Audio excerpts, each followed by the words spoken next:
आपके श्वास बताए गए हैं। और सो हरि पढ़े कौतुक भाई जो सारे जगों को विद्या ब्रह्मा के आदि कवि भागवत में प्रथम स्कंद में जब कथा प्रारंभ होती है तो इसमें वर्णित किया गया है जन्मांतस्य यतो कोयादि तद्दस्यादिश प्रतिज्ञा स्वराट तेने यम ब्रह्मा आदि कवये मुह्यन्ति यत् सूर्य। ब्रह्मा जी को भगवान ने अपने हृदय में संकल्प करके ज्ञान प्रदान किया और सृष्टि की रचना की लोगों और उन्हीं ब्रह्मा जी के द्वारा रचित जितना भी है वही सब हम अध्ययन करते बड़े बड़े विद्वान उन्हीं वेदों को जानने में मोहित हो जाते हैं। एक शब्द में क्या रहस्य क्या गुप्त बात है इसका सही सही क्या अर्थ है ये नहीं जान पाते।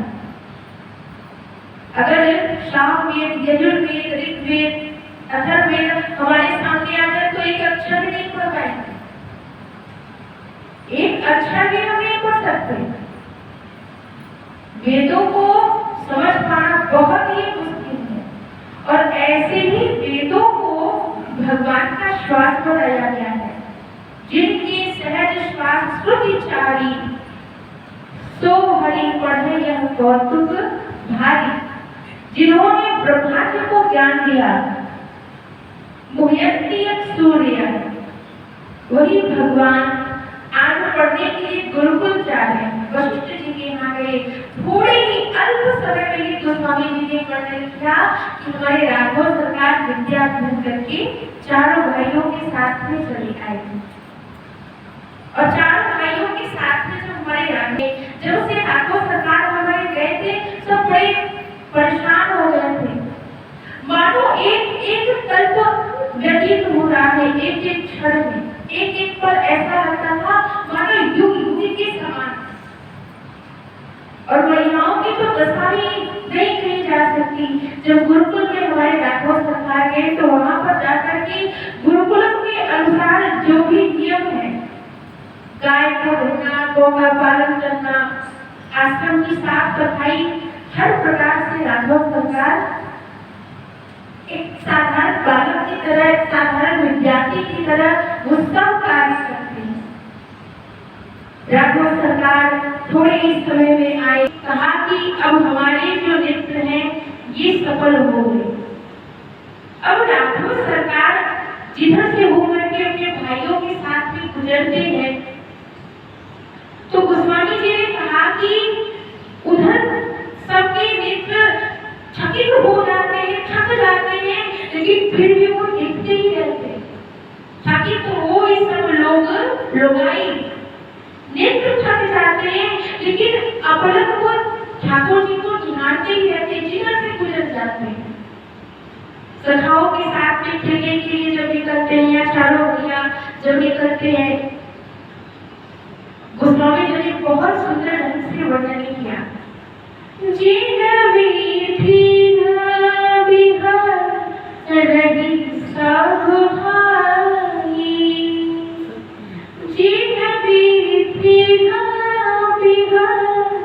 रही सब भाई थकित हो ही सब लोग लुगाई थकित हो ही सब लोग कुछ दिनों तक ठाकुर जी महाराज अयोध्यापुर में रहेगी कि इधर हमारे भोले बाबा कहते हैं कि अब आगे ही कथा बढ़ने वाली है। यह सब चरित्र कहावे गाई आगे कथा सुनहुवन लाई। हे उमा ये सब जो चरित्र मैंने कह दिया अब अगली जो कथा है जो आगे कथा बढ़ने वाली है उसको बड़े ही ध्यान से मन लगा करके सुनना। आगे की कथा सुनहुवन लाई तो क्या कहते हैं हमारी महादेव भैया उमा से कहते हैं उमा विश्वामित्र जी महाराज जो बड़े परेशान हैं असुरों से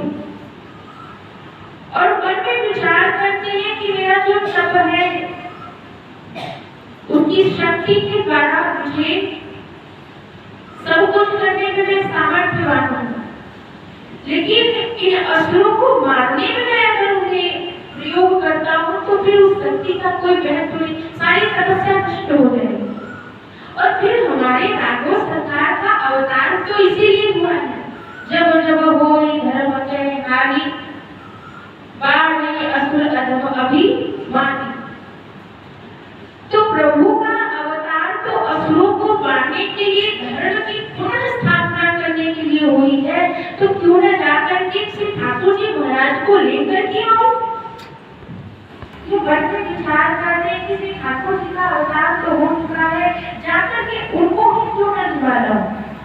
अभी ठाकुर जी महाराज अभी अयोध्यापुर वाली वासियों को आनंदित कर रहे हैं, बाल लीला कर रहे हैं, किशोरावस्था में प्रभु है। विश्वामित्र जी के बारे में गोस्वामी तुलसीदास जी महाराज ने वर्णन किया है। विश्वामित्र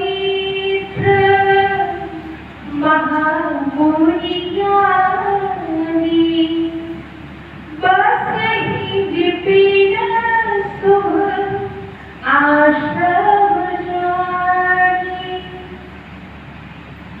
बहुत ही पवित्र स्थान पर आश्रम है विश्वामित्र जी का, वन में। और जाकर के महल में विराजमान श्री ठाकुर जी को लेकर के आना है। वन से जाएंगे कहाँ? महल में, घर। श्री ठाकुर जी महाराज तो हर जगह व्याप्त हैं, तपस्वियों को भी वो मिलते हैं उनकी तपस्या के माध्यम से।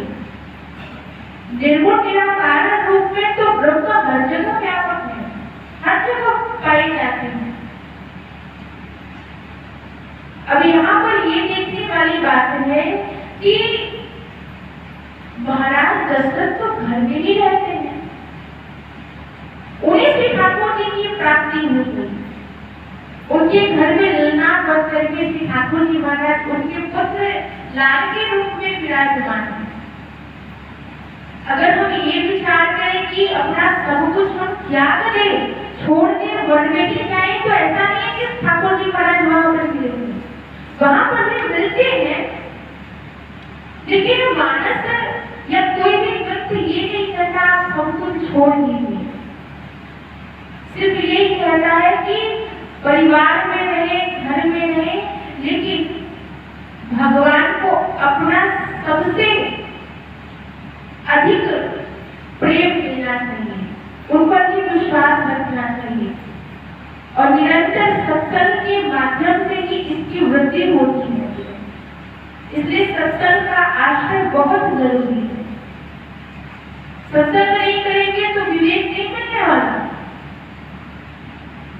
और आता भी है भक्ति स्वतंत्र सकल गुण हानि, बिनु सत्संग न पावहि प्राणी। बिना सत्संग के हमें विवेक की प्राप्ति नहीं हो सकती, क्या सही है क्या गलत है। जब हम संतों के श्रीमुख से, भक्तों के श्रीमुख से जब हम सुनते हैं तो हमारा जो सोया हुआ ज्ञान है वो जागृत होता है, उठता है। संसार के लिए तो उठे रहते हैं, लेकिन वास्तव में सभी कामों की हम मानवों का यही प्रकृति भी है। हमारा जो ज्ञान है वो अस्थायी रहता है, स्थायी नहीं, अस्थायी। थोड़े समय के लिए ज्ञान बना रहता है, उसके बाद फिर से हम वैसे ही हो जाते हैं। तो इसलिए कहा कि आप सत्संग का सदैव आश्रय लेते रहिए। बानस जी हो चाहे श्रीमद् भागवत जी हो, कोई भी ग्रंथ हमारा ये नहीं कहता आप सब कुछ त्याग दीजिए। महाराज दशरथ को घर में ही मिले और ये तपस्वी होकर के वन में रहने वाले घर जा रहे, कहाँ? ठाकुर जी को लाने के लिए वन में। बोलिए राजा रामचंद्र भगवान की। विश्वामित्र जी महाराज जब किस प्रकार से जाते हैं, श्री ठाकुर जी महाराज को कैसे मांग कर के लाते हैं, इस कथा प्रसंग का कल की कथा में वर्णन करेंगे। बोलिए राम